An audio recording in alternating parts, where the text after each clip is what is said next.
Corporate அரசியல் அப்படிங்கிற ஒரு அரசியல் இருக்குங்க. இந்த கார்ப்பரேட்டை நீங்கள் எடுத்து பார்த்தீங்கன்னா அவங்க சக்ஸஸ் ஆனதுக்கு காரணம் விளம்பரமாக இருக்கும். பலதரப்பட்ட விளம்பரம் மக்கள் மனசில் அடிக்கடி அவங்க பார்க்கக்கூடிய இடத்துல வச்சு ஓகே இந்த ப்ராடக்ட் இப்படி தான் இருக்கும் அப்படிங்கிற ஒரு நம்பிக்கையை ஏற்படுத்தி அந்த ப்ராடக்டை விற்பாங்க. இதுதான் கார்ப்பரேட் அப்படின்னு சொல்லலாம். இந்த கார்ப்பரேட்டை அப்படியே இந்த ஒரு டெக்னாலஜியை அப்படியே நீங்கள் அரசியலில் கொண்டு வந்தீங்கன்னா கார்ப்பரேட் அரசியல். ரொம்ப ஃபேமஸான நபர்கள் வேணும்னே அவங்கள ஃபேமஸ் ஆக்குவாங்க. அந்த ஃபேமஸான ஆட்கள் கூட அரசியல்வாதிகள் ஃபோட்டோ எடுத்துக்கிடுவாங்க. அந்த ஃபேமஸான ஆட்களுக்கு மட்டும் ஏதாவது செய்வாங்க, இல்லை அந்த ஃபேமஸை பற்றி மட்டுமே பேசுவாங்க. இதை இப்போ கார்ப்பரேட் அரசியல் அப்படின்னு சொல்லும்போது இந்த கார்ப்பரேட் அரசியல் இங்கே மட்டும் கிடையாது, உலக அளவில் ஜியோ பொலிட்டிக்ஸ் லெவல்லையும் ஒன்று தான். நீங்கள் உள்ளுக்குள்ளே பார்த்தாலும் உங்கள் உள்நாட்டுக்குள்ளே ஊருக்குள்ளே பார்க்குற அரசியலும் வெளிநாடுகளில் இரண்டு நாடுகளுக்கு இடையே நடக்கக்கூடிய பிரச்சனைகளும் அதே அரசியல் சார்பாகத்தான் இருக்கும். இதில் இன்னொரு அட்வான்டேஜ் என்ன அப்படின்னு கேட்டிங்கன்னா எமோஷ்னல். நம்முடைய அந்த உணர்வுகளை தூண்டி அது வழியாக கிடைக்கக்கூடிய லாபத்தை சில நாடுகள் எடுத்துக்கொள்கிறாங்க. ரஷ்யா உக்ரைன் பிரச்சனையை நீங்கள் இப்படித்தான் பார்க்கணும். இது ஒரு கார்ப்பரேட் யுத்தம் அப்படின்னு கூட சொல்லலாம். நார்மலாக இந்த யுத்தத்தை பற்றி பேசுகிறவங்க கிட்ட எல்லாரும் பேசியிருப்பாங்க. எதுக்கு யுத்தம் நடக்குது அப்படிங்கிற ஒரு ரீசனை கேளுங்க.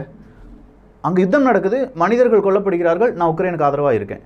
இங்கே யுத்தம் நடக்குது, ரஷ்யர்கள் இப்படி தான் செஞ்சாங்க, நான் ரஷ்யாவுக்கு ஆதரவாக இருக்கேன். ஆனால் உண்மையான காரணம் அவங்களுடைய அக்ரிமெண்ட், ஜியோ பொலிட்டிக்ஸ், அதில் இருக்கக்கூடிய கனிம வளங்கள், இல்லாட்டி அதுக்கு பின்னாடி இருக்கக்கூடிய அரசியல், கிளைமேட் சேஞ்ச் அப்படிங்கிறதுக்கான அந்த கண்ணி, இதெல்லாம் சரியாக நம்ம ஸ்டடி பண்ணால் மட்டும்தான் ஒரு ஆளால் அதில் என்ன யுத்தம் நடக்குது அப்படிங்கிறத கவனிக்க முடியும். நார்மலாக பிளைண்ட் ஐயாக வெறும் கண்ணை மூடிட்டு பார்க்கும்போது யுத்தம், உக்ரைன் மக்கள் பாதிக்கப்படுகிறார்கள், அவர்களுக்காக நான் குரல் கொடுக்கிறேன். ஆனால் இங்கே அதையும் தாண்டி ஒரு எமோஷ்னல், ஒரு கார்ப்பரேட் லெவலில் வேறொரு கேம் விளையாடப்படுகிறது. அது என்ன? இந்த நைட்லேருந்து நேற்று நம்ம 1:30 மணி வரை வீடியோ போட்டோம். அதுலேருந்து இப்போ மணி 12:30 இதுவரை என்ன அப்டேட் நடந்திருக்கு அதை பார்க்க போகிறோம். அன்பு தமிழஞ்சங்களுக்கு தமிழ் பொக்கிஷத்தின் வணக்கங்கள்.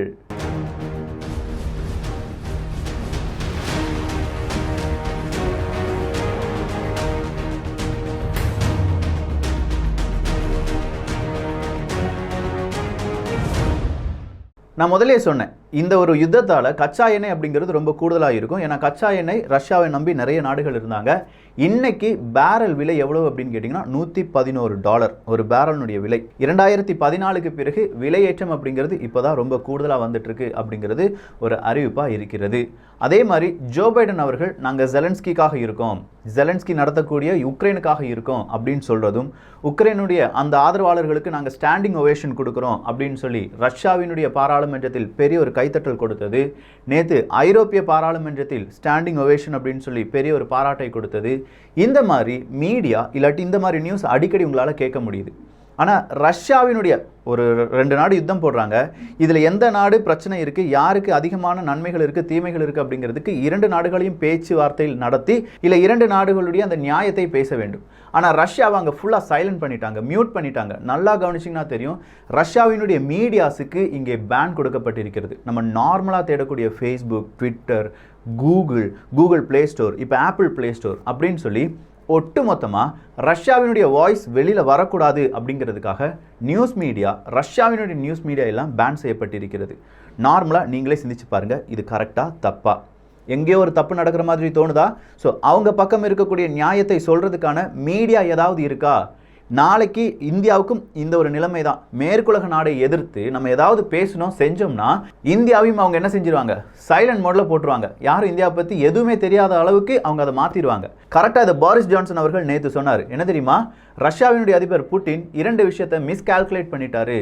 ஒன்று உக்ரைனுடைய இராணுவ பலம், இன்னொன்று மேற்குலக நாடுகளுடைய அந்த ஒற்றுமை. அதை தான் அவர் மிஸ்கால்குலேட் பண்ணிட்டார் அப்படின்னு சொன்னாங்க.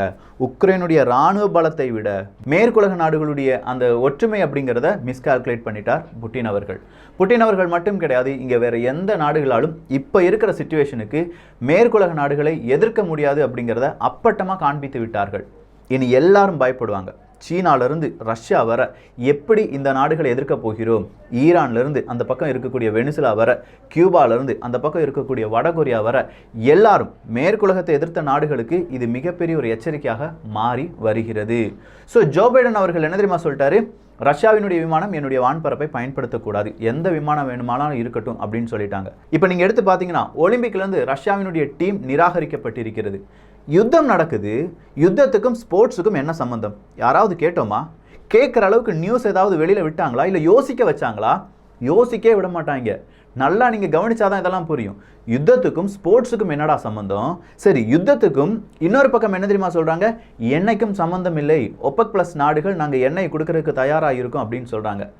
யுத்தத்துக்கும் ஸ்போர்ட்ஸுக்கும் நீ கனெக்ட் பண்ணும்போது, யுத்தத்துக்கும் எண்ணெய்க்கும் நீ கனெக்ட் பண்ணு, யுத்தத்துக்கும் எக்கனாமிக்கும் நீ கனெக்ட் பண்ணும்போது, யுத்தத்துக்கும் அதனால் ஏற்படக்கூடிய சைடு எஃபெக்ட்ஸுக்கும் நீங்கள் கனெக்ட் பண்ணுங்க அப்படின்னு சொன்னால் அதை கனெக்ட் பண்ண மாட்டாங்க. ஸோ இந்த நேரத்தில் இப்போ என்ன செய்ய போகிறாங்க? இன்டர்நேஷ்னல் ஒலிம்பிக்லேருந்து அவங்க நிராகரிக்கப்பட்டு விட்டார்கள். ஃபுட்பால்லேருந்து, வாலிபால்லேருந்து, பாஸ்கெட்பால்லேருந்து, இப்போது கடைசியாக பெலரஸ் மற்றும் ரஷ்யாவினுடைய வீரர்கள் எந்த விளையாட்டிலும் இனி பங்கேற்கக்கூடாது அப்படிங்கிற தடை உத்தரவை கொடுத்துட்டாங்க. அவங்களுடைய எல்லா ஊடகமும், ரஷ்யாவினுடைய எல்லா ஊடகமும் ஆப்பிளினுடைய ஆப் ஸ்டோர், கூகுளினுடைய ப்ளே ஸ்டோர்லேருந்து நிராகரிக்கப்பட்டு விட்டது, பேன் பண்ணிட்டாங்க. அடுத்ததாக ஆப்பிள் அவங்களுக்கு எதுவும் கொடுக்க மாட்டோம், நாங்கள் எந்த விதமான சப்போர்ட்டும் கொடுக்க மாட்டோம்ப்பா, இனி எங்களுடைய ஐஃபோனாக இருக்கட்டும், மேக்புக்காக இருக்கட்டும், ரஷ்யாவினுடைய ரீட்டைல் ஸ்டோர் வழியாக கிடைக்காது அப்படிங்கிற அறிவிப்பை கொடுத்துட்டாங்க. போயிங் விமானம், நாங்கள் உங்களுக்கு எந்த ஸ்பேர் பார்ட்ஸும் கொடுக்க மாட்டோம், எந்த விதமான சர்வீஸும் கொடுக்க மாட்டோம் அப்படின்னு சொல்லிட்டாங்க. அடுத்ததா வேர்ல்டு பிக்கஸ்ட் ஷிப்பிங்காக பயன்படுத்தக்கூடிய அந்த நிறுவனங்கள், 2 மிகப்பெரிய நிறுவனங்கள் இருக்கு. மெர்ஸ்க் மற்றும் Switzerland based MSC and France CMA CGM. இந்த எல்லா நிறுவனங்களும் சொல்லிட்டாங்க, இனி ரஷ்யாவுக்கான எந்த விதமான சரக்கு போக்குவரத்தையும் நாங்கள் எந்த நாட்டிடம் இருந்தும் எடுத்து செல்ல மாட்டோம். ஸோ சரக்கு போக்குவரத்து முற்றிலுமாக தடைப்படுத்தப்பட போகிறது. யுத்தம் நடக்குது, அந்த யுத்தத்தில் ரஷ்யாவை பணி வைப்பதற்காகத்தான் நாங்கள் இவ்வளோ தடை உத்தரவை பிறப்பிக்கிறோம் அப்படின்னு சொல்லி ஆணைகள் அப்படிங்கிறதுல கையெழுத்து போட்டுக்கிட்டே இருக்காங்க. எல்லா நாடுகளும் கையெழுத்து போடுது, இதை நாங்கள் செய்ய மாட்டோம், அதை நாங்கள் செய்ய மாட்டோம்னு சொல்லி. யுத்தம் நாளைக்கு முடிஞ்சிருச்சுன்னு வச்சுக்கோங்களேன், ரஷ்யா கேட்பாங்க, என் மேலே போடப்பட்ட எல்லா பொருளாதார தடையும் நீக்குங்கள் அப்படின்னு சொல்லும்போது முடியாது, நாங்கள் கமிட்டி வைப்போம், அந்த கமிட்டி படி நீ எல்லாம் செஞ்சிருக்கான்னு பார்த்துட்டு டிக் பண்ண பிறகு தான் உன்னுடைய இந்த தடையிலிருந்து உன்னை நீக்க முடியும் அப்படின்னு சொல்லுவாங்க. சரி, கமிட்டி இவங்க கரெக்டாக ஃபார்ம் பண்ணுவாங்களா அப்படின்னு பார்த்தா அங்கேயும் நிறைய அரசியல் விளையாட்டு நடக்கும். இல்லைப்பா, இந்த கமிட்டியில் நீ இதெல்லாம் சரியலை, இல்லை இந்த கமிட்டி இப்போ லீவ் எடுத்துகிட்டு போயிட்டாங்க, இந்த கமிட்டி இப்போ சரியாக ஒர்க் ஆகலை, உன்னுடைய தடை இன்னும் பல மாதங்களுக்கு பல வருடங்களுக்கு நீண்டு கொண்டே போகும். ஸோ பொருளாதார தடை போடுவது சுலபம், பொருளாதார தடை நீக்குவது ரொம்ப கஷ்டம். இந்த நீக்குவது அப்படிங்கிற வார்த்தையை மட்டும் நீங்கள் எடுத்து சர்ச் பண்ணி சிரியா, ஈராக், ஈரான், வடகொரியா, கியூபா, வெனிசுலா, அதே மாதிரி லிபியா, இந்த மாதிரியான நாடுகளை நீங்கள் போய் பார்த்தீங்கன்னா இன்றைக்கும் பல மேற்குலக நாடுகளால் போடப்பட்ட பொருளாதார தடை அப்படியே இருக்குது. இதுதான் நவீன அடிமைத்தனம். இந்த ஒரு விஷயத்தை எதிர்த்து எந்த நாடு இங்கே போரிட்டாலும் அங்கே அந்த நாடு நசுக்கப்படும். அந்த நாட்டுக்கு ஆதரவான குரல் வளையம் என்பது நெரித்து ஒடிக்கப்படும். இது ஒரு உலக அரசியல். எப்படி நம்ம ஊரில் அந்த ஜாதிக்காரன் நம்மளை பேச விட மாட்டான் அப்படின்னு சொல்லி கொந்தளிக்கும் போது, ஆமாம்ல அந்த ஜாதிக்காரன் பேச விட மாட்டேக்கான்ல அப்படின்னு சொல்கிறோம்ல, அதே மாதிரி நம்ம உலகம் அப்படிங்கிற ஒரு ஊரை எடுத்துக்கிட்டோம்னா மேற்குலக நாடுகளை எதிர்த்து இங்கேருந்து ஒருத்தனும் பேச முடியாது. இப்போதைக்கு ரஷ்யா தனியாக போராடிட்டு இருக்காங்க. பெலரஸ் நான் என்னுடைய ட்ரூப்ஸ் அனுப்பலன்னு சொல்லிட்டாங்க. அங்கே இருக்கக்கூடிய மோல்டோவா நான் சாங்ஷன், ரஷ்யா மீதான அந்த சாங்ஷனுக்கு இப்போதைக்கு நான் கொடுக்க மாட்டேன்ப்பா, உலக நாடுகள் சொல்கிற அளவு நான் கேட்க மாட்டேன் அப்படின்னு சொல்லிட்டாங்க. ஸோ இந்த 2 நாடுகள் சொல்லியிருப்பதால் பெலரஸ் மற்றும் இந்த மோல்டோவா அப்படிங்கிற அந்த பகுதியில் ரஷ்யாவினுடைய தாக்குதல் ரொம்ப குறைவாக இருக்குது. அதுக்கு இந்த பிக்சரை நீங்கள் பார்க்கணும். ஸோ இந்த பிக்சரை நீங்கள் பார்க்கும்போதே உங்களுக்கு நல்லா தெரியுது, ரஷ்யாவினுடைய ட்ரூப்ஸ் மெதுவாக உள்ள வந்தாலும் ஒட்டுமொத்தமாக உக்ரைனுடைய முழு பாகத்தையும் அவங்களுடைய கண்ட்ரோலுக்கு கொண்டு வந்து மெதுவாக உள்ள வந்துட்டு இருக்காங்க. இன்னைக்கு 2வது கட்ட பேச்சுவார்த்தை அப்படிங்கிறது நடைபெற போகிறது. இந்த 2வது கட்ட பேச்சுவார்த்தை நடைபெறுவதற்கு முன்பாகவே பல உலக நாடுகள் என்ன செஞ்சிட்டாங்க, ரஷ்யா இப்படித்தான், அவனுக்கு எதிராக இந்த மாதிரி தடைகள் அப்படிங்கிறத போட்டுட்டாங்க. இன்னைக்கு அமெரிக்கா இன்னொரு அறிவிப்பு கொடுத்துருக்காங்க, நேரடியாக அமெரிக்கா இந்த யுத்தத்தில் பங்கு பெறாது அப்படின்னு சொல்லி. நேரடியாக பங்கு பெறாதுன்னு சொன்ன அமெரிக்கா நாட்டோ படைகளுக்காக இன்னும் ஆயிரக்கணக்கான படை வீரர்களை நாங்கள் அனுப்புகிறோம் அப்படிங்கிற வேறொரு வார்த்தையும் சொல்லிட்டாங்க. உலக வங்கி இருக்குது பார்த்தீங்களா, உக்ரைனுக்கு $3 பில்லியன் கடன் கொடுப்பதற்கு தயாராகி வருகிறது. $3 பில்லியன் கடன் கொடுப்பதற்கு கிட்டத்தட்ட ஒரு $350 மில்லியன் உடனடியாக நாங்கள் தொகை கொடுக்க போகிறோம் அப்படின்னு சொல்லியிருக்காங்க. இந்த கதையெல்லாம் நீங்கள் கேட்கும்போது உங்கள் மனசில் என்ன தோணுது? தப்பு செஞ்சால் அவனுக்கு தண்டனை கொடுக்கணும், கரெக்டு தானே? ஏங்க, தப்பு செஞ்ச இடத்துல இலங்கை எவ்வளோ பெரிய மனித உரிமை மீறல் நடந்தது, எவ்வளோ பெரிய சாட்சியங்கள் ஐநா சபையில் சப்மிட் பண்ணாங்க, எத்தனை நபர்களுடைய கண்ணீர் கதை இருந்தது. அவங்களை எதிர்த்து இந்த உலக நாடுகள் என்ன செஞ்சாங்க? அங்கே ஜியோ பொலிட்டிக்ஸ்க்கு வேலை கிடையாது. என்னைக்கு இலங்கை மீது பெரிய பொருளாதார தடை இல்லாட்டி பெரிய விஷயங்கள் வரும் தெரியுமா? சீனா என்னைக்கு இன்னொரு நாட்டை அடிக்கிறானோ, சீனா தைவான் அடித்தாலும் சரி, சீனா பாகிஸ்தான் ஒக்குப்பை பண்ணாலும் சரி, சீனா இந்தியாவை அடித்தாலும் சரி, அன்னைக்கு இலங்கை சிக்கும். ஏன்னா இலங்கைக்கு எதிராக தீர்மானம் நிறைவேற்றப்படும். அங்கே மனித உரிமை மீறல்கள் அப்படிங்கிறது அங்கே பதிவு செய்து வைத்திருக்கும் அந்த வழக்குகளை நம்ம ஊரில் போலீஸ் ஸ்டேஷன்லாம் ஒரு நபரை நோட்டம் போட ஆரம்பிச்சிட்டாங்கன்னா அவனை பற்றி எழுதி வச்சுக்கிட்டே இருப்பாங்க. என்னைக்காவது அவன் சிக்குவான், சிக்கும்போது அவனை என்ன செஞ்சிடலாம், மொத்தமாக இந்த வழக்குகள் எல்லாமே போட்டலாம் அப்படின்னு சொல்லி கைது பண்ண பிறகு 2 வருஷத்துக்கு முன்னாடி 3 வருஷத்துக்கு முன்னாடி பிரச்சனைகள் நடந்தது, அதுக்காக இப்போ கைது பண்ணுறோம் அப்படின்னு சொல்லி பல வழக்குகளில் அவனை கைது பண்ணுவாங்க. அதே ஒரு நிலைமை இந்த மேற்குலக நாடுகளும் யாருக்கு எதிராக சுழல ஆரம்பிப்பார்கள்? சீனாவுக்கு எதிராக சுழல ஆரம்பிக்கும் போது இலங்கைக்கு எதிராகவும் சுழல ஆரம்பிப்பார்கள். இப்படி தொட்டு தொட்டு தொட்டு உலக அரசியலில் நார்மலாக ஒரு விஷயம், ஒரு போர் அப்படின்னு மட்டும் பார்க்காதீங்க. அதுக்கு பின்னாடி எவ்வளவு பெரிய பிளானிங். நீங்கள் நல்லா கவனிச்சிங்கன்னா, ஸ்டாக்ல இருந்த அந்த ஆயில் எடுத்து வித்துட்டு இருக்கான் அமெரிக்காக்காரன். 30 மில்லியன் பேரலை நான் உனக்கு தாரங்கிறான். ஸ்டாக்ல இருந்த, அதாவது இதுவரையிலும் விலை குறைவாக இருந்த கச்சா எண்ணெயை ஸ்டாக் வச்சுட்டு இப்போ 2 நாடுக்கு பிரச்சனை, விலையை ஏற்றுங்கடா அப்படின்னு சொல்லி பேரலுக்கு $111 விலை ஏற்றிட்டாங்க.